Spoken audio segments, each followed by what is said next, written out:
오늘날처럼 그 교회가 세상으로부터 욕을 얻어먹는 시절이 없었던 것 같습니다. 저는 그 오늘날의 그리스도의 문제가 신앙과 삶을 이원화하는 데 있다, 이렇게 보고 있습니다. 첫 번째는 성과 속의 분리입니다. 이 말은 거룩한 것과 속된 것을 나누는 거예요. 주일은 거룩한데 여세 동안은 그건 세속적이다, 세상적이다 라고 생각하는 겁니다. 예배당 안에서는 우리가 거룩하게 살려고 하는데 예배당 밖을 나서면 세상 사람들과 함께 더불어 살아가는 겁니다. 오늘날 그리스도인들에게 이런 성과 속을 분리하는 현상들이 있습니다. 그래서 그리스도인들이 함께 모일 때는 정말 신앙 좋은 것 같은데 세상 속으로 들어가게 되면 소금과 빛의 모습을 찾을 수가 없는 것이죠. 그리스도인들이 천만이라고 얘기를 하는데 세상은 별로 달라지지 않는다는 얘기입니다. 예수 믿는 사람들끼리 주일날 예배당에 모여서 우리는 거룩의 빛을 발하고 있을 뿐입니다. 이런 성과 속의 분리가 오늘날 그리스도인들의 저는 중요한 문제라고 생각을 합니다. 두 번째 문제가 있다면 믿음과 행함이 불일치한다는 문제입니다. 물론 이것은 근원적으로 믿음을 갖지 못한, 참된 믿음을 소유하지 못한 자들이 교회 안에 많이 있기 때문입니다. 우리는 전통을 따르거나 형식과 습관에 따르는 그리스도인들을 진정한 그리스도인으로 이야기를 하지 않습니다. 믿음은 있는데 행함이 없다, 이렇게 말하지는 않습니다. 근원적으로 그 사람의 믿음이 문제다라고 얘기를 하는 것이죠. 자, 그런데 믿음과 행함의 불일치에는 예수 그리스도를 참되게 구주로 고백한 하나님의 사람들에게도 나타나고 있는 겁니다. 왜냐하면 우리가 이 땅 가운데 예수를 믿는 순간에 완전한 성인으로 자라난 것이 아니고 예수를 믿는 순간에 우리가 완전한 영화로운 모습으로 변화되는 것이 아니기 때문입니다. 우리는 그리스도 안에서 유아로 태어나고 우리는 젖먹이로 자라가야 합니다. 그 과정 속에 믿음과 행함의 불일치가 얼마나 많이 있는지 모릅니다.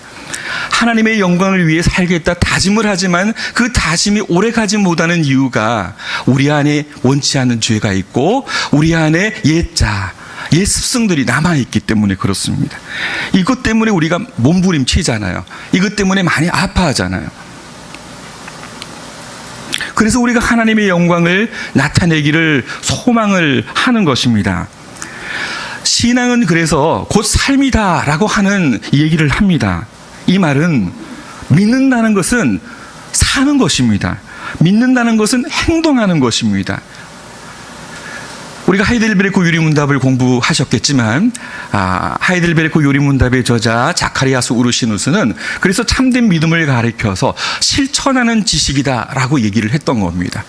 우리의 관념과 우리의 머릿속에 지식과 정보로 담겨놓은 그런 지적 동의의 믿음을 참된 믿음으로 우리의 믿음의 선배들은 보지 않았던 거죠.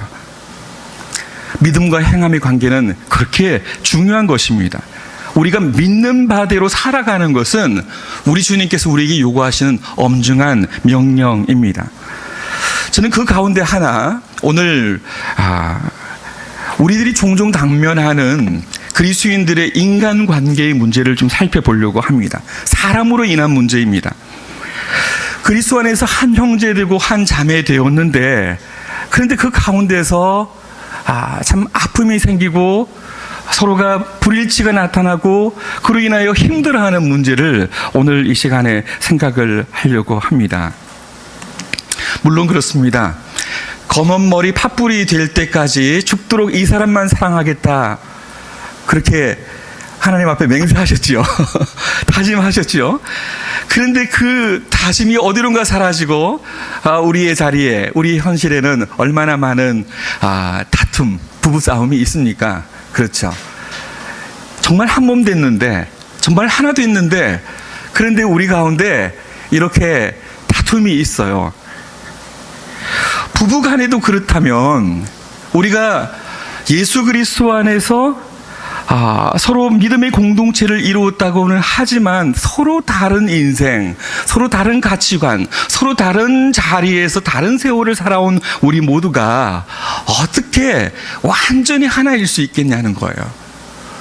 원리적으로 선언적으로 우리는 하나 되었습니다. 그럼에도 불구하고 우리 안에 연약함이 있는 것처럼, 우리 안에 믿음과 행함에 불일치가 있는 것처럼, 우리 실제 교회 생활 속에서 우리가 함께 공동체를 이루고 갈 때 우리 안에 늘 언제나 웃음꽃 피우고 서로 형제 우애하고 화평하다 이렇게 이야기할 수 있겠습니까? 이 땅의 교회는 불완전한 교회고 죄와 싸우는 전투하는 교회이기 때문에 늘 이러한 아픔의 모습들이 나타나게 마련입니다. 관계로 인해서 잡음이 일어나고, 그리고 오해가 있고, 여기에 시기가 틈타고, 그래서 분쟁과 다툼이 일어납니다. 이것이 이 땅 가운데 교회의 모습입니다. 많은 분들은 교회가 어떻게 이룰 수 있느냐라고 얘기를 하죠. 실망해서 교회를 떠납니다. 많은 사람들은 가난한 교인이 됩니다. 물론 목사의 문제, 또 당회의 문제, 또 중직자들의 문제, 윤리가 실종되고 도덕이 땅바닥에 떨어지는 문제, 세상으로부터 지탄받는 이 문제 때문에 오히려 교회 다니는 거에 시험이 들기 때문에 교회를 떠나는 가난한 교인들의 심정도 헤아리지 못할 것은 아닙니다. 우리가 많이 반성해야 될 대목들이죠. 그러나 성경은 이 땅의 교회가, 적어도 이 땅의 지상에 존재하는 교회는 불완전하고, 그래서 늘 투쟁이 있는 교회, 다툼이 있는 교회라고 얘기를 하고 있습니다. 오늘 읽었던 우리가 읽었던 본문 골로새 교회도 마찬가지입니다. 골로새 교회는 우리 교회 안에, 하늘의 교회 안에 이단 사상의 문제는 없지 않습니까? 그런데 골로새 교회 안에 각종 이단 사상들 때문에 심각한 영적인 혼란이 빚어지고 있었어요. 유대주의 이단을 비롯해서 천사숭배하는 분들이 있습니까?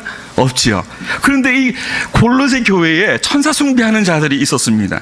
금욕주의와 같은 헬라 사상을 추구하는 사람들이 있었어요. 각기 다른 생각들을 가진 사람들로 인해서 주님의 몸된 교회가 분열의 모습을 보이고 있는 것이죠. 그 외에도 다양한 아픔과 다툼들이 존재했습니다. 그리스도 안에 하나 되었는데 서로가 가진 다름과 차이를 이해하지 못해서 서로에게 아픔을 주는 것입니다. 하나 된 교회가 나눠지고 있는 것입니다. 사도 바울은 이 모습을 보고 너무나 마음이 아팠습니다. 물론 사도 바울은 거짓 선생들, 이단 사설을 유포하는 거짓 선생들에 대해서는 단호했지만 주님의 몸된 교회된 자들, 성도들이 연약하여 넘어지고 그래서 거짓된 선생들을 따르고 하는 이런 부분들에 대해서는 긍휼한 마음을 가지고 있었어요. 그리고 그리스도 안에서 하나 된 자들이 어떻게 하면 이 분열을 극복하고 서로 주 안에서 하나 되게 할 것인가 하는 문제에 골몰했던 거죠. 사도 바울은 이 문제를 어떻게 풀어갔을까요? 주님의 몸된 공동체가 나누어지는 이 현상들을 어떻게 해결했을까요? 어떤 이유에 있어든지 하나인 공동체가 나눠지는 것만큼 아픈 것은 없는데 이 아픔을 사도 바울은 어떻게 딛고 일어섰을까 하는 문제입니다. 여러분들 교회 생활하면서 또 혹은 인생을 살아가면서 이런 생각 해보셨죠? 사업도 내가 열심히 해보니 잘 되고 공부도 내가 열심히 해보니 잘 되고 다른 일들은 내가 마음 먹고 그래도 한번 시간과 노력을 투자해보면 잘 되는 것 같은데 이상하게도 사람 문제는 어렵다는 거예요. 인간관계 문제는 뜻대로 되지 않는다는 거예요. 내가 잘하려고 해도 상대방이 오해해서 일들이 빚어지는 겁니다. 문제가 생기는 겁니다. 왜 이렇게 힘들고 어려운지. 저도 사람이 순한 사람이어가지고요. 사람들에게 화를 잘 못 냅니다. 그래서 가능하면 평화롭게 지내려고 하고 가능하면 이 용납해 주려고 하는 마음들이 있어요. 그렇게 살아왔다고 생각하는데 저에게도 원수 같은 사람이 있어요. 저를 힘들게 하는 사람들이 있어요. 참 뜻대로 되지 않은 문제가 인간관계 문제가 아닐까 하는 생각을 하게 됩니다. 어떤 문제, 작은 문제 때문에 오해하게 되고요. 본 일을 받아들여주지 않아서 좋았던 관계가 삐걱대게 되고요. 이렇게 힘들어지는 것들을 우리는 경험합니다. 우리는 이런 아픔들을 다시 한번 이 사도 바울이 골로새 교회에 권면한 하나님의 말씀을 통해서 해결할 수 있는 실마리를 찾아보려고 합니다. 그리스도 안에서의 하나됨 어떻게 할 것인가 하는 질문입니다. 자, 여기서 이제 우리가 한 가지 생각해 봐야 할 하나됨의 전제 조건이 한 가지 있습니다. 역사 이래로 세상은 인류의 평화와 일치를 얘기해 왔습니다. 그렇죠? 올림픽의 정신이 평화, 일치, 하나됨 아닙니까? 대부분의 스포츠 행사, 세계적인 스포츠 제전의 슬로건은 평화, 일치입니다. 하나됨입니다. 참으로 아이러니하게도 하나님 앞에 범죄하고 낙원을 잃어버린 인생은 그럼에도 불구하고 분열된 이 세상을 하나가 되기 하기 위해서 정말 많이 노력들을 해왔습니다. 평화와 사랑인 거죠. 그런데 그럼에도 불구하고 사람들은 평화를 외치고 일치를 외치고 하나됨을 얘기를 하지만 우리 지구 땅 이곳저곳에서는 무슨 일들이 벌어지고 있습니까? 전쟁의 소식들이 들려오잖아요. 다툼의 소식들이 들려오잖아요. 인종 분쟁, 인종 갈등의 문제들이 들려오고 종교 전쟁, 종교 분쟁들이 종교로 인한 갈등의 얘기들이 들려옵니다. 그리고 남자와 여자의 갈등들이 우리나라에도 얼마나 많이 있었으면 이제 그게 미투 운동으로 분출됩니까? 그렇죠. 페미니스트들의 그런 어떤 이제 하나의 운동으로, 무브먼트로 나타나고 있지 않습니까? 하나님께서 한 남자와 한 여자의 아름다운 하나됨을 추구하도록 하셨는데 남자의 오랜 역사 속의 갑질이 여성들로 하여금 이제 뭔가 분기를, 공분을 터뜨리게 만들고 있는 겁니다. 다양성 속의 일치를 외치는 이 포스트 모던 시대 때도 마찬가지입니다. 파괴와 분열은 여전히 끊임없이 인류들을 괴롭히고 그리고 힘들게 하는 하나의 부담으로 우리에게 다가오고 있는 것이죠. 에덴 동산에 하나님께서 홀로 있는 아담을 보시고 안타까이 여기셨죠. 그리고 아담에게 누구를 지어줬습니까? 하와를 지어줬어요. 그랬더니 아담이 하와를 바라보고 고백하는 고백이 있습니다. 엄청난 고백이죠. 엄청난 사랑 고백이죠. 뭡니까? 네? 뼈 중에 뼈요, 살 중에 살이라. 이렇게 고백을 한 거예요. 내 존재의 중심이라는 거예요. 나라는 거죠. 엄청난 사랑 고백이에요. 이런 사랑 고백 받으셨습니까? 자, 그렇게 사랑 고백을 하고 함께 한 몸 되고 하나됨을 이루며 살아가실 겁니다. 자, 그런데 선악과를 따먹은 다음에 아담의 이 변화된 모습들 기억하십니까? 하나님께서 나타나셨을 때 아담이 하나님께 뭐라고 변명합니까? 당신이 내게 만들어준, 내게 지어준 이 여자가 라고 얘기를 하는 거예요. 분열의 모습이 나타나는 거예요. 책임 전가의 모습이 나타나는 거예요. 이런 모습들이 바로 인류의 모습들입니다. 형제간에 서로 우애하기를 기뻐해야 하는데 형인 가인이 동생 아벨을 질투해서 죽였습니다. 이게 우리의 모습들인 거죠.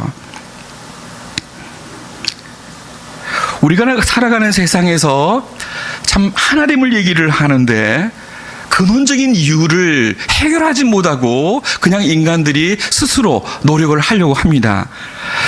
세상이 말하는 하나됨은 그렇습니다. 하나님으로부터 분리된 세상은 하나님이 없는, 진리가 없는 우리만의 하나됨을 추구하는 거예요. 안 되는데 그렇게 하려고 노력하는 거예요. 해보려고 하는 거예요. 사탄은 교묘하게 하나님을 배제하고 진리를 배제하고 자신을 중심으로 위장된 평화, 위장된 일치를 꿈꾸려고 하고 있습니다. 그리고 자신의 왕국을 건설하려고 합니다. 위선의 왕국이죠. 거짓의 왕국이죠. 평화를 외치고 일치를 외치는데 참 기가 막힌 것은 이 평화를 외치고 일치를 외치는 사람들이 예수 믿는 사람들에 대해서는 절대 진리를 말하는 기독교에 대해서는 예외 없이 뭡니까? 배제시키는 거예요. 왕따시키는 거예요. 우리 시대가 그러합니다. 우리 시대는 참 모든 다양성과 상대적인 차이들을 포용해주는 포스트 모던 시대다 이렇게 얘기를 하곤 합니다. 포스트 모던의 특징은 뭐냐면 절대적인 게 없는 거예요. 상대적인 것인데 그래 너도 옳고 나도 옳아 이런 거예요. 여러분 황희정성의 얘기를 아십니까? 저도 최근에 들었는데요. 참 재미있었습니다. 이 포스트 모던 시대를 단적으로 보여주는 얘기라고 보여지는데요. 황희정성에게 두 충직스러운 종이 있었어요. 근데 이 종이 싸움이 일어났습니다. 다툼이 일어났습니다. 내가 옳다, 네가 옳다, 서로 막 싸우는 거예요. 황희정성이 이 두 종을 불렀습니다. 도대체 왜 그러느냐라고 물었죠. 그러니까 A라는 종이 자기 주장을 하면서 제가 이렇게 옳은데 이 친구가 라고 얘기를 하는 거예요. B라는 종도 자기 설명을 하면서 내가 옳은데요 라고 얘기를 하는 거예요. 황희정승이 뭐라고 했겠습니까? 뭐라고 얘기했습니까? A라는 종에게 이야기를 하니까 그래 네가 옳다라고 얘기하는 거예요. B라는 친구가 B라는 종이 얘기를 하니까 그래 너도 옳다라고 얘기를 하는 거예요.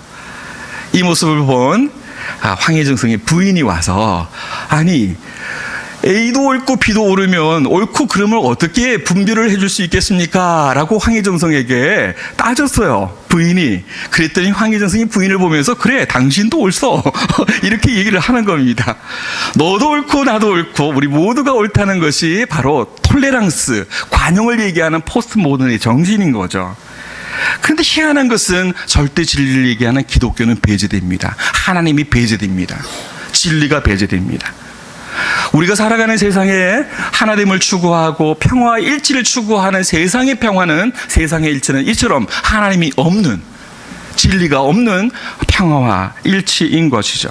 좋은 게 좋은 겁니다. 좋은 게 좋은 겁니다. 교회 안에도 이런 것들이 가만히 들어와 있어요. 교회 안에도 이런 세속적인 방식들이 가만히 들어와 있죠. 말씀의 문제, 진리의 문제인데도 불구하고 그로 인하여서 다툼이 생기게 되면 뭐라고 얘기를 합니까? 교회의 덕을 위해서 좀 자중하세요. 이렇게 얘기를 하는 겁니다. 교회의 건덕을 위해서 그냥 넘어갑시다 라고 얘기를 하는 거예요. 덕이라는 말에 대해서 우리가 주의를 기울여야 합니다. 또 다른 단어 하나가 있죠. 무엇입니까? 은혜입니다. 은혜. 좀 은혜롭게 하지 뭐. 그죠? 노예에 참석해서 목사님들이 어떤 중요한 문제를 가지고 법이요라고 얘기를 한다거나 이 문제는 그냥 넘어갈 수 없습니다라고 얘기를 하게 될 때 우리가 흔히 듣는 얘기는 좀 은혜롭게 합시다라는 얘기예요. 은혜라는 것은 그냥 좋은 게 좋은 것이에요. 서로 불화하지 않고 서로 다투지 않는 거예요. 이것이 오늘날 세상이 말하는 하나됨입니다. 그러나 우리는 이런 하나됨을 가리켜서 위장된 평화, 위장된 일치라고 얘기를 할 수밖에 없습니다.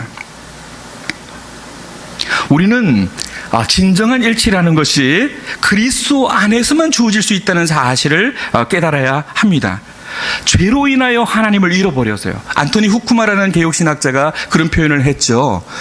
우리가 부부관계에서 다툼이 생기고 또 우리가 그 직장 속에서 권력을 가진, 직급을 가진 상사와 하급자들의 갈등이 일어나는 이런 문제들, 갑질의 문제들도 왜 생기느냐는 거예요. 남자가 여자를 짓밟고 하는 이런 문제들 왜 생길까요? 우리 사회의 모든 이런 분열과 다툼의 문제가 왜 생길까요? 그 문제는 안토니 후쿠마 교수는 하나님과의 분리 때문에 왔다라고 얘기를 하는 겁니다. 근원적으로 하나님 앞에 반역함으로 인생이 낙원을 잃어버리게 되고 하나님으로부터 분리되어지게 되니까 연쇄적으로 사람과 사람의 분리가 나타나게 된다는 거예요. 부부관계의 분리가 나타나게 되고 각종 사회적 관계 속에서의 분리가 나타나게 되는 거예요. 힘 좀 센 것들이 힘 약한 사람들을 이렇게 갑질하는 문제들, 사회적 약자들을 짓밟는 문제들이 생기게 된다는 거예요. 이것이 바로 근원적으로 하나님과의 분리 속에서 나타나는 문제예요. 하나님과 사람과의 분리가 생기며 사람과 사람과의 사이의 분리가 됩니다. 그 다음에 뭐가 생깁니까? 사람과 자연과의 분리가 생기는 거예요. 후쿠마 교수는 좀 더 확장해 나갔어요. 사람과 자연과의 관계가 분리가 돼서 생육하고 번성하여 땅에 충만하라, 땅을 정복하라, 땅을 다스리라라는 명령이 잘 에덴 동산을 관리하고 돌보아야 할 청지기적인 소명을 준 그 명령이 어떻게 됩니까? 짓밟고 파괴하고 개발이라는 명목으로 짓밟고 파괴하는 방식으로 자연과의 분리가 나타나고 있는 오늘의 현실을 우리가 보는 것이죠. 그래서 이 근원적인 문제가 해결되지 않으면 어떠한 평화도 어떠한 일치도 어떠한 하나님도 있을 수가 없습니다. 그래서 사도 바울은 에베소서 2장 13절 이하에서 이렇게 얘기를 하고 있습니다. 잘 들어보십시오. 이제는 전에 멀리 있던 너희가 그리스도 예수 안에서 그리스도의 피로 가까워졌느니라. 그는 우리의 화평이신지라. 둘로 하나를 만드사 중간에 막힌 담을 허시고 원수된 것 곧 의문에 속한 계명의 율법을 자기 육체로 패하셨으니 이는 둘로 자기 안에서 한 세 사람을 지어 화평하게 하시고 또 십자가로 이 둘을 한 몸으로 하나님과 화목하게 하려 하심이라. 원수된 것을 십자가로 소멸하시고 이는 저로 말미암아 우리 둘이 한 성령 안에서 아버지께 나아감을 얻게 하려 하심이라. 이렇게 표현을 하고 있습니다. 그러니까 우리의 부르심, 우리의 하나됨과 우리의 일치는 부르심의 한 소망 안에서 성령으로 하나 된다라는 얘기예요. 그리스도께서 십자가를 통하여서 둘이 맡긴 담을 헐지 않으셨다면 결단코 이 땅 가운데의 분열은 해소가 될 수가 없습니다. 그래서 이 세상이 평화를 외치고 일치를 갈망하나 아무리 외쳐도 이 전쟁의 소식이 끊이지 않는 이유인 겁니다. 에베소 4장 4절에서 계속해서 바울 사도는 이렇게 얘기를 하죠. 몸이 하나요 성령이 하나이니 이와 같이 너희가 부르심의 한 소망 안에서 부르심을 얻어 입었느니라. 주도 하나요 믿음도 하나요 세례도 하나요 하나님도 하나이시니. 만유를 통일하시는 분은 하나님 한 분밖에 없습니다. 죄로 찢겨진 인류의 마음을 하나 되게 하실 분은 하나님밖에 없다는 사실을 우리는 기억을 해야 합니다. 자, 그런데 문제는 하나 되었는데 우리 교회 공동체 안에서 이런 분열들이 나타난다는 거예요. 많은 사람들은 왜 그건 너무 선언적인 것인가 라고 얘기를 합니다. 원리적으로만 그렇다는 얘기인가 라는 겁니다. 아닙니다. 실질적으로 하나됨의 역사는 나타났습니다. 그리고 우리 가운데 이미 이루어지고 있습니다. 복음의 전래됨을 통하여서 어떻게 됩니까? 인종차별이 무너지게 돼요. 그리고 교회 안에 지위고하를 막론하고 빈부귀천을 막론하고 서로 그리스도 안에서 하나 되는 역사들이 나타났습니다. 지역도 출신도 다 무너지는 그런 역사가 나타납니다. 학력의 높고 낮음이 문제가 되지 않습니다. 그리스도 안에서 우리는 형제가 되고 자매가 됩니다. 그런데 이미 여러분들에게 말씀드렸지만 이것은 우리 가운데 이미 시작되고 있습니다.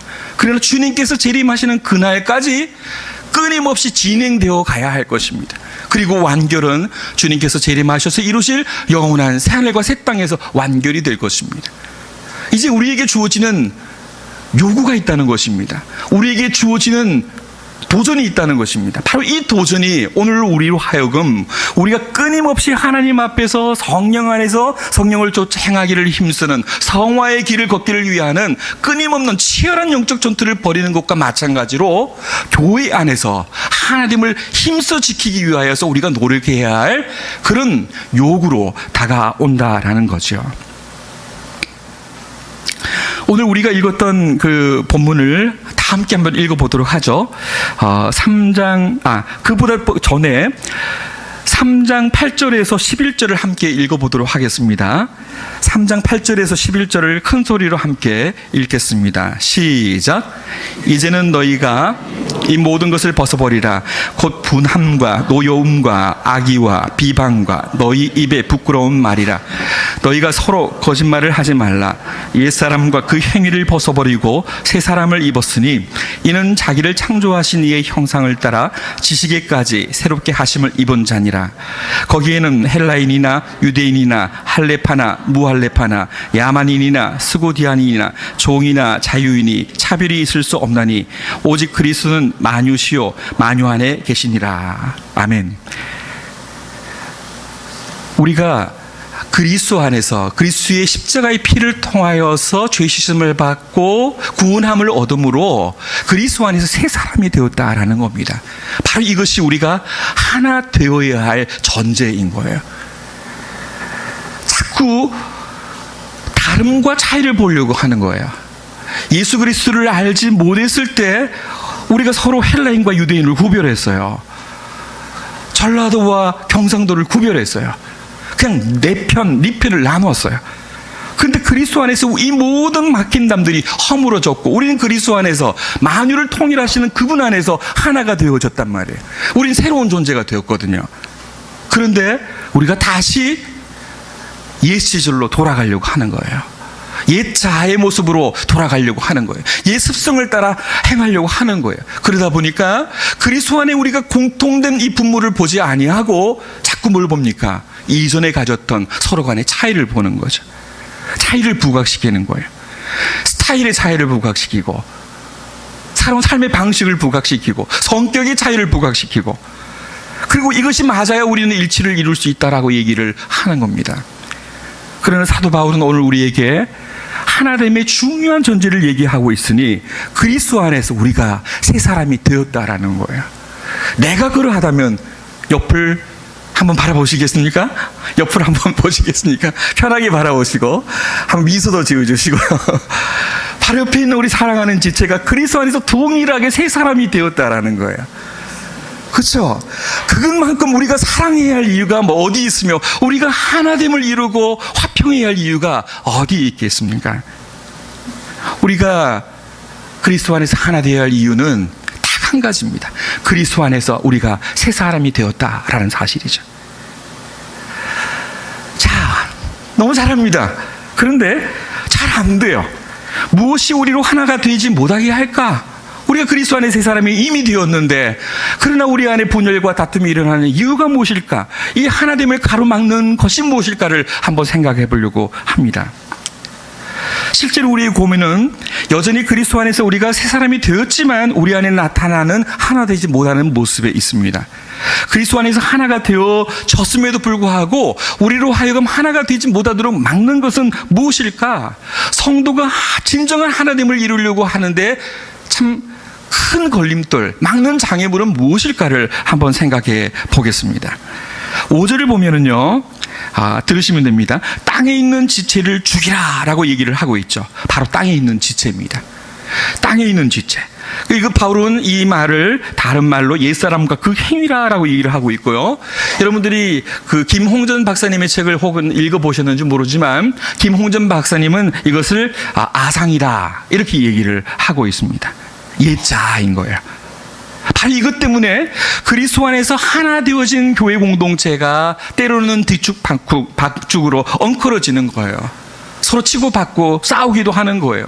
때로는 교회가 사탄의 회처럼 보일 지경까지 땅바닥으로 치닫게 되는 그런 참 안타까운 지경을 우리가 경험하기도 합니다. 나를 주장하고 인정받기를 원하는 이 옛 습성들, 모든 사람들을 위해 내가 으뜸이 되고자 하는 부질없는 이 우월의식들, 나의 체면을 중시 여기고 사람들이 나를 바라봐 주기를 바라는 이 헛된 공명심들, 바로 이런 것들이 그리스도 안에서 하나 된 이 공동체를 파괴하는 가장 근원적인 이유라는 것이에요. 바로 이것입니다. 우리가 예수를 믿으면서 그리스도 안에서 하나 되어졌단 말이죠. 그런데 사도 아담이 하나님 앞에 범죄함으로 가졌던 그 습성을 여전히 우리 안에 드러내려고 하는 거예요. 무엇입니까? 선악을 알게 하는 나무의 열매를 먹은 그 상징적인 사건이 보여주는 게 있죠. 무엇입니까? 하나님처럼 높아지려고 하는 마음이에요. 자기가 천상천하의 유아 독전이 되고자 하는 마음이에요. 그래서 주님의 몸된 교회 공동체 안에서 자꾸 나를 주장하려고 하는 것입니다. 바로 이런 아상 혹은 옛자, 바로 이런 것들이 주님의 몸된 교회 공동체를 진정한 하나됨을 맞게 만드는 아주 중요한 장애물이 되고 있습니다. 그러나 사도 바울은 우리에게 이렇게 묻습니다. 그리스도 안에서 너희가 어떤 존재냐? 너희는 그리스도 안에 새 사람이 아니냐? 너희는 옛사람과 그 행위를 버리고 새 사람을 입지 않았느냐? 라고 얘기를 하면서 우리의 이 모든 분열과 아픔의 해결의 출발점을 그리스도 안에서 새롭게 회복된 새 사람에서 찾으려고 하고 있는 것이죠. 저는 오늘 그 제목을 하나됨의 미학이라 이렇게 잡았습니다. 하나됨의 미학. 그리스도 안에서 참 아름답게 하나됨을 이루는 것은 어디에서 올까요? 복잡하게 얽혀진 이 뒤엉켜진 이 실타래와 같은 우리의 인간관계를 풀어내는 실마리는 어디에서 나올까요? 오늘 우리가 읽었던 본문에서 12절에서 이렇게 얘기합니다. 그러므로 너희는 하나님의 택하신 거룩하고 사랑하신 자처럼입니다. 하나님의 택하신 거룩하고 사랑하신 자라는 거예요. 아무런 조건도 없이 영원전 그리스도 안에서 맺으신 그 언약 가운데 그 사랑으로 인하여 우리를 택하셨다라는 얘기입니다. 그저 값없이 베푸신 주님의 은혜 가운데 오늘 우리 가운데 어떤 일이 벌어지고 있습니까? 주의 성령께서 우리를 거룩해 하시는 역사가 일어나는 거예요. 거룩해 하셨고 또 거룩해 하시는 놀라운 역사가 일어나는 거예요. 우리는 이미 그 사랑을 받았고 또 그 사랑에 감격스러워하는 우리의 고백들이 일어나게 되는 것이죠. 바로 이겁니다. 바로 이것이 우리로 하여금 서로를 바라보게 하고 서로를 격려하게 하고 서로를 존중하게 하고 서로를 껴안게 만드는 아주 중요한 단서가 된다라는 얘기입니다. 사도 바울은 바로 이 사실을 붙들었습니다. 우리가 어떤 자냐? 하나님의 택하신 거룩하고 사랑하신 자다라는 거죠. 우리는 너무 개인주의적으로 이 사실들을 생각할 때가 많죠. 그래서 기도회에 참석해서 혹은 새벽교회에 나와 하나님 앞 기도할 때 구원받은 은혜에 대해서 감사하며 참 한없는 감격의 눈물을 흘려요. 하나님께서 나같이 못난 죄인을 이렇게 사랑해 주셨을까? 영원전 그리스도 안에서 나를 택하시고 나를 거룩게 하시고 나를 그리스도의 사랑으로 받아주셨던 사실에 눈물을 흘리는데, 그런데 우리는 종종 잊어요. 이게 무엇입니까? 주님의 몸된 교회의 공동체 속에서 그것을 잊는다는 거예요. 내가 아닌, 내가 바라보는 저 형제가, 내가 아닌 나와 함께 활동하는 저 자매가 동일한 은혜를 입은 자라는 사실을 우리가 놓치고 있다는 거예요. 그리고 자꾸 다름과 차이를 봅니다. 우리 선조 아담이 범죄함으로 인하여서 다름과 차이로 자꾸 분리시키고 구별했던 그런 시각으로 형제를 바라보고 자매를 바라보려고 해요. 그러다 보니 마음에 안 드는 거예요. 내 스타일이 아닌 거예요. 그러니 사소한 것 때문에 마음 상하고 삐지고 그리고 힘들어지는 거예요. 그래서 사도 바울은 우리에게 도전합니다. 무엇입니까? 하나님의 택하신 거룩하고 사랑하신 자라는 사실이에요. 내가 그러하고 우리의 지체들이 동일하게 그러하다는 사실들을 우리가 기억을 해야 하겠습니다. 같은 사랑을 입었는데요. 그러니 그 사랑을 입은 자 우리가 사랑하며 섬겨야 되지 않겠습니까? 그래서 사도 바울은 이러한 덕목이 바로 우리들에게서 참 풍성하게 나올 수 있다라고 얘기를 합니다. 긍휼과 자비. 긍휼은 무엇입니까? 십자가의 그리스도의 사랑을 알 때 우리의 마음속에서 일어나는 덕목인 거예요. 긍휼을 하는 자의 마음에는 뭐가 일어납니까? 하나님의 무한한 자비하심이 나타나게 돼요. 십자가를 지시기까지 복종하신 낮아지신 예수님을 기억하십니까? 그러면 그 겸손이 우리의 소유가 되는 겁니다. 믿음의 형제들에 대해서 겸손한 자기평가를 내리는 사람이 어찌 격분하겠습니까? 그렇죠. 온유하게 되죠. 부드러운 마음을 가지고 사람들을 대하게 되죠. 그리고 이런 진정한 강함인 온유를 지닌 자가 어찌 오랜 참음으로 인내하지 않을까 하는 것이에요. 이 모든 덕목들이 어디에서 나옵니까? 어디에서 옷 입혀집니까? 예수 그리스도 그분 안에서 가능한 것이죠. 이제 두 번째를 살펴보겠습니다. 오늘 우리가 읽었던 13절의 본문에서 사도 바울은 이렇게 얘기를 합니다.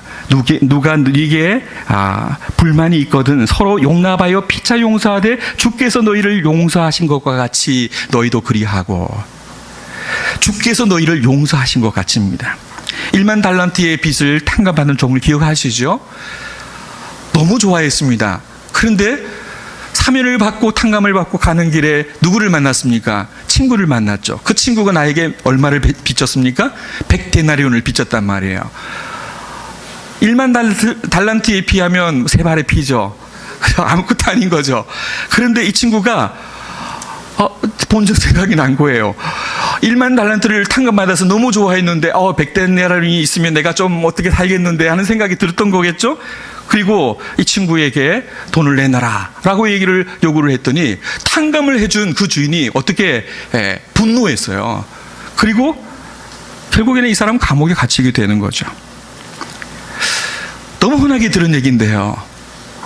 저는 이 이야기를 들을 때 제 모습을 보게 돼요. 정말 제 마음속에 나 같은 죄인 살리신 주님의 그 사랑이 고마워하면서 눈물을 흘리고 참 하나님 앞에 감격함이 있는데, 그런데 어느샌가 지체들과 함께 교회 생활을 하며 함께 공동체를 이루어가게 되어질 때 작은 것 용납하지 못하는 제 모습을 보는 거예요. 사도 바울처럼 우리는 죄인 중에 괴수라고 고백을 하는데 정작 나의 형제, 나의 이웃의 작은 허물에 대해서 용납하지 못하는 나의 모습을 보는 거죠. 이 달란트의 비유는, 이 달란트 탕감받은 종의 비유는 사실은 우리가 흔히 하는 얘기지만 바로 나의 얘기예요. 그런 내 모습이 우리 안에 있는 겁니다. 예수님 십자가에 못 박히신 날 밤에 유월절 만찬을 가지기 전에 제자들의 발을 씻기시죠. 발을 씻기십니다. 바로 제가 지난번에 오래전에 그 진정한 제자도라는 설교를 여러분들에게 드린 적이 있는데, 말씀을 나눈 적이 있는데, 하나는 우의정, 하나는 좌의정 되게 해달라고 했던, 하나님 나라에서 가장 높은 자리를 차지하게 해달라고 했던 이 제자들의 모습들 기억하시죠? 그리고 이 소식을 들은 다른 제자들이 막 이를 갈아요. 너희들이 나보다 먼저 앞서가서 주님한테 그 자리를 차지하려고 막 했던 그런 분내는 내용들이 나오잖아요. 그런데 바로 막 이 일이 있고 난 다음이에요. 그런데 예수님께서 물을 떠다 놓으시고 제자들이 발을 씻기십니다. 이 발을 씻기는 일은 종들이 했는데 당시에 그 종들 중에서도 가장 하찮은 종들이 하는 일이었어요. 묵묵하게 발을 씻기십니다. 그런데 거기에 누가 있습니까? 가룟유다도 있어요. 주님은 다 아세요. 가룟유다가 자기를 팔 거를 다 아세요. 그런데 가룟유다를, 자기를 배신하고 자기를 등지고 돌아갈 이 가룟유다를 배제하지 않으세요. 가룟유다를 발을 동일하게 씻기시죠. 원수될 자 가룟유다의 발까지도 씻기시는 우리 주님의 모습을 봅니다. 우리 주님의 모습은 무조건적인 은혜, 무조건적인 용서였습니다. 너희가 자기 자신을 사랑하는 사람을 사랑하는 것은 이방인들도 다 할 수 있다라고 말씀하셨잖아요. 그래서 너희는 원수까지 사랑해야 된다라고 우리 주님께서는 우리에게 좀 더 고차원적인 사랑을 얘기를 하셨단 말이죠. 저 죽음의 골고다 언덕을 건너 넘어가면서도 아버지여 저희를 사하여 주옵소서, 자기의 하는 것을 알지 못합니다 라고 그렇게 기도하셨어요. 불에 맞아 죽어가는데 주여 이 죄를 저들에게 돌리지 마옵소서 라고 기도했던 스데반을 기억하시잖아요. 주님은 그러실 수 있다고 하지만, 그런데 스데반이 그 주님의 길을 함께 따라가고 있습니다. 주께서 너희를 용서하신 것 같이 너희도 그리하라. 사도 바울이 우리에게 요청하고 있는 권면입니다. 그리고 우리 주님께서는 베드로에게 이렇게 말씀하십니다. 7번뿐만이 아니라 70번씩 7번이라도 용서하라 라고 얘기를 하시는 거죠. 저는 이 대목이 참 힘들게 느껴집니다. 참 단상에서 원리를 외칠 수는 있지만 실제 저 자신의 모습을 보기에 참 원수를 사랑하는 것이 참 쉽지 않다는 생각을 하게 되는 거예요. 여러분들은 원수가 없으시니까 그런 고민을 하지 않으실지 몰라도 참 짧은 인생이지만 이렇게 인생을 살아가다 보면 척지고, 그리고 그걸 일일이 해결하지 못하고 오랫동안 서로 멀리 떨어져서 원수처럼 지내는 그런 관계들이 또 생기게 되더라고요.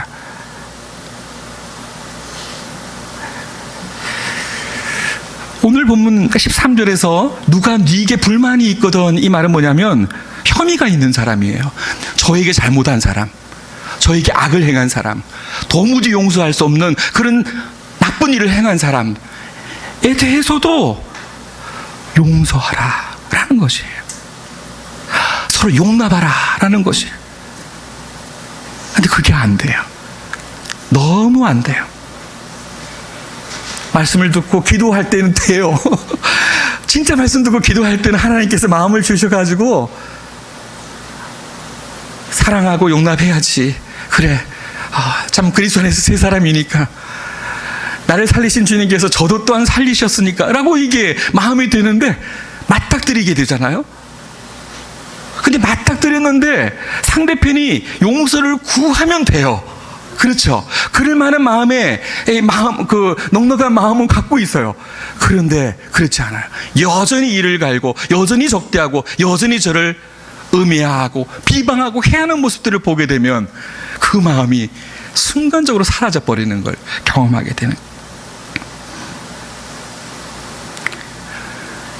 우리가 존경하는 칼빈 선생께서 이렇게 이야기를 하셨습니다.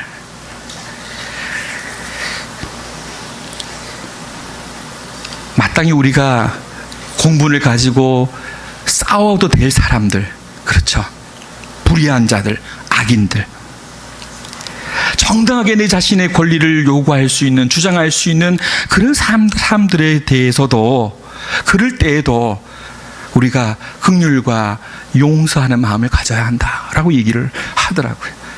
그래서 제게는 이게 평생의 과제로 다가와 있습니다.